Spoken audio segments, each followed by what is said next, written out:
Kemudian setelah itu kejadian yang kelima, ini pembangunan kamar-kamar istri-istri beliau, ummahat al-mu'minin. Kata penulis rahimahullah, thumma bana min haulihi masakinah, thumma ata min ba'du fi hadhihi sana. Itu potongan yang setengah ya, yang kaitannya dengan pembahasan. Kemudian beliau membangun maskan-maskan beliau, rumah-rumah beliau, haulahu. Haulahu maksudnya haulal masjid, di sekitar masjid Nabi sallallahu alaihi wasallam. Jadi zahir ucapan penulis seakan-akan Nabi langsung membangun 9 rumah untuk istrinya. Ya, dan kenyataannya tidak seperti itu ya. Yang dibangun oleh Nabi itu sesuai dengan keperluan, tapi di sekitar masjid. Jadi beliau pertama membangun 2 rumah dulu.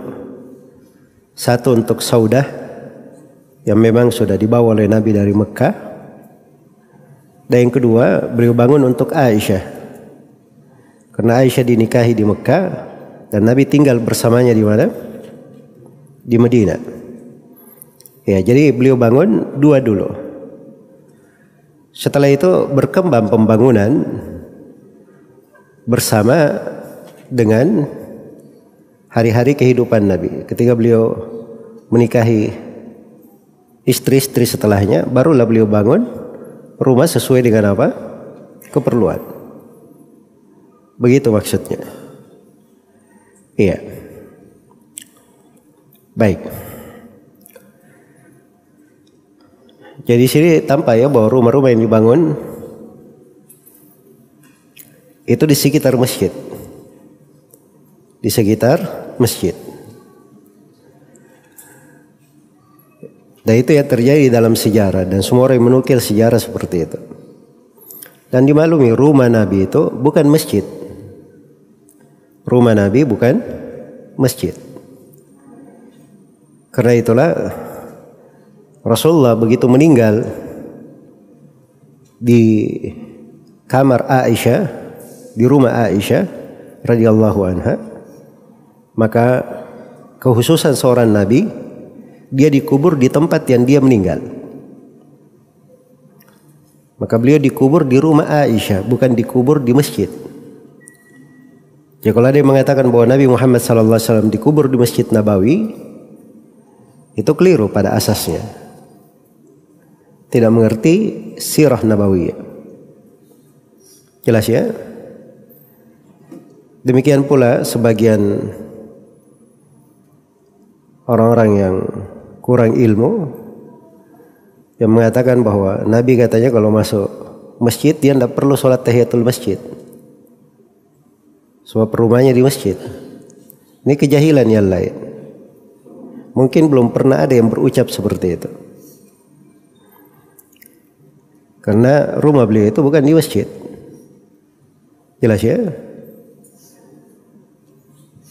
Kalau ada yang bertanya apakah Syah Nabi pernah dilihat sholat tahiyatul masjid, kalau misalnya dia tidak pernah dapat riwayat tentang hal tersebut, maka itu tidak perlu dipertanyakan. Sebab Nabi sudah berkata dalam hadits Abu Qatadah di riwayat Bukhari dan Muslim, "Idza dakhala ahadukumul masjid fala yajlis hatta yarka' raka'ataini."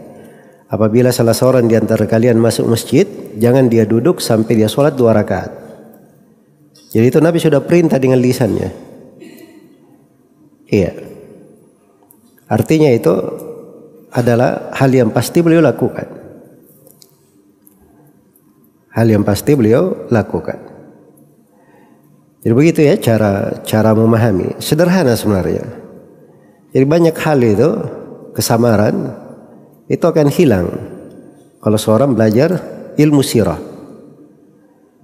Iya. Dia bisa mengkondisikan masalah-masalah pada tempatnya. Jadi itu antum sudah dapat 2 fikih itu tadi. Satu terkait dengan masalah kuburan Nabi, apakah di masjid atau di rumah? Jawabannya di mana? Di rumah Aisyah. Terus yang kedua masalah sholat tahiyatul masjid. Ya, itu tetap hukum disyariatkan juga terhadap Nabi Shallallahu Alaihi Wasallam, karena rumah beliau bukan bagian dari masjid. Yang rumahnya itu berada di sekitar masjid, berada di sekitar masjid. Nah, ini perhatikan ya, rumah seorang Nabi Sallallahu Alaihi Wasallam, rumah seorang kepala negara, dan beliau juga kepala negara, rumah seorang guru, berada di sekitar masjid. Karena masjid itu perlu inayah, perlu inayah, harus dipegang oleh orang-orang yang berilmu, supaya masjid itu bisa dimakmurkan. Itu makna memakmurkan masjid dengan dua maknanya, secara hissi dan secara manawi. Itu pekerjaannya orang yang berilmu. Makanya kalau masjid dipegang oleh orang yang tidak berilmu, itu sering terjadi masalah. Seperti yang kita lihat sekarang ini ya, kadang masjid jadi tempat ajang berpolitik. Ya, masjid dijadikan untuk kepentingan sebagian kelompok, golongan. Bahkan kadang masjid dijadikan untuk seorang berpecah dengan yang lainnya. Dan itu menyelewengkan fungsi masjid namanya. Iya. Ada masjid dulu dibangun oleh kaum munafikin. Dibangun untuk menyaingi masjid yang dibangun oleh Rasulullah sallallahu alaihi wasallam. Dan itu disebut dengan nama Masjid Dirar. Walladzina ittakhadhu al-masjida diraran wa kufran wa tafriqan bainal muslimina wa irsadan liman haraba Allah wa rasulahu. Itu Masjid Dirar itu. Nabi perintah untuk dirubuhkan. Sebab dia dibangun bukan di atas takwa. Memang ingin memecah belah. Iya. Ini sekarang ini karena tidak ada aturan, setiap orang yang punya duit, dia merasa dirinya bisa bangun masjid. Dia tidak suka dengan sebagian orang di masjid itu, dia bikin masjid sendiri. Dia bikin masjid sendiri. Dan paling repotnya sama-sama punya pengeras suara. Akhirnya perang suara, perang selawat. Ini dari musibah lain ya. Ini karena tidak ada aturan. Tidak ada aturan. Padahal dilihat bagaimana Rasulullah sallallahu alaihi wasallam itu meletakkan segala sesuatu pada hal yang merupakan maslahat untuk Islam dan kaum muslimin. Iya. Ya tidak cocok ya antum tiap kali punya semangat bikin kebaikan lalu berbuat sendiri, tidak pernah tanya kepada orang yang berilmu, tidak mendapatkan arahan, belum tentu benar perbuatannya dan belum tentu mencocoki apa yang disyariatkan. Iya.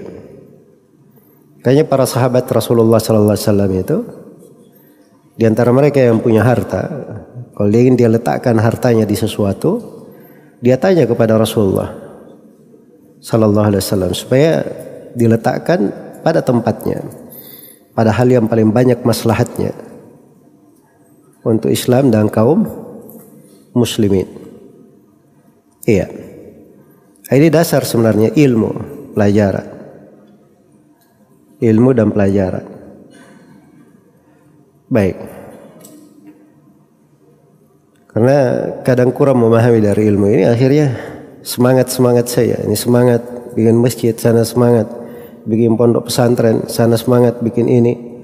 Akhirnya dalam satu kota kadang ribut. Nggak tahu dari sudut maslahat, cuma semangat saya. Tidak ada perhitungan. Dan ini bukan hal yang benar ya. Baik. Ya maksudnya dari sirah itu banyak pelajaran yang kita bisa petik di situ. Kemudian kejadian yang keenam, ini terkait dengan kembalinya sebagian dari muhajirin kembalinya sebagian dari muhajirin. Dikatakan di sini, "Tsumma ata min ba'du fi hadhihi sanah aqallu min nisfi alladziina safaru ila biladil hubsyi hina hajaru." Jadi setelah Rasulullah sallallahu alaihi wasallam membangun masjid dan beliau bangun di sekitarnya rumah-rumah beliau, iya, maka sebagian sahabat yang sudah berhijrah ke Habasyah, mereka pun kembali. Mereka kembali ke kota Madinah. Itu zahir yang dimaksudkan oleh penulis ya. Dan ini diterangkan oleh Ibnu Jama'ah di Al-Mukhtasar Al-Kabir. Beliau katakan, wa balagha ashaban Nabi sallallahu alaihi wasallam bil Habasyah muhajiruh ilal Madinah. Dan sampai kepada sahabat Nabi sallallahu alaihi wasallam di Habasyah, hijrah beliau ke Madinah. Faraja minhum 33 rajulan. Maka kembalilah 33 orang. Itu jumlahnya ya. Jadi katakan seperduanya, berarti kembali 33 orang. Wa minan nisa'i thamanu niswa, ditambah perempuan 8 orang. Jadi 41 orang yang kembali. Jadi 2 orang meninggal di Mekah dan 1 orang dan 7 orang ditahan di Mekah, dan yang lainnya berhasil lolos ke Madinah. Berhasil lolos ke Madinah. Itu yang disebut oleh Ibnu Jama'ah rahimahullah. Dan ini yang dipoinkan di sini sebagai peristiwa oleh penulis. Dan ini peristiwa yang ke-6.